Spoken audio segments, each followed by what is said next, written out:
COVID-19 vaccine inequalities have been a central topic for a year now in all major political summits, diplomatic events and multilateral meetings. World leaders and organization heads have time and again addressed vaccine inequality between high, low and middle income countries, yet nothing has changed on surface, and Africa continues to remain at the receiving end of this ongoing disparity.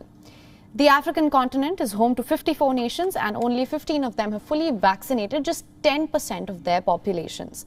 And thousands of frontline health workers continue to remain at risk. And almost half of the countries in Africa have full vaccination rates below 2%. The numbers are alarming to say the least, and time is running out. But the African vaccine apartheid continues.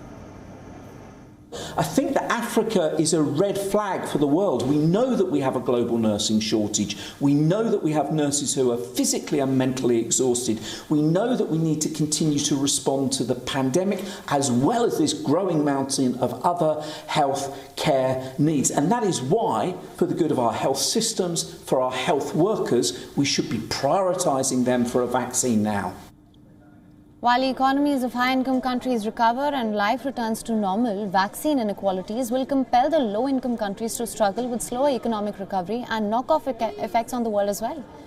At the present time, the vaccine supply to Africa has increased, partly due to donations from high-income countries and partly due to access to more vaccine options. But that does not translate into vaccines getting injected into people's arms. We are particularly concerned about Africa because we've been able to interrogate some data on that continent which shows the numbers of healthcare workers who are still waiting for a vaccine. But we have received reports from our associations, not just in Africa, but in the Western Pacific, within Asia region as well, saying that they are still waiting for healthcare workers to be vaccinated. We're able to show the scale of this problem on Africa, but I believe that there are other parts of the world which are nowhere near close to the 80% vaccination rates that we've seen here in Europe. WION is now available in your country. Download the app now. Get all the news on the move.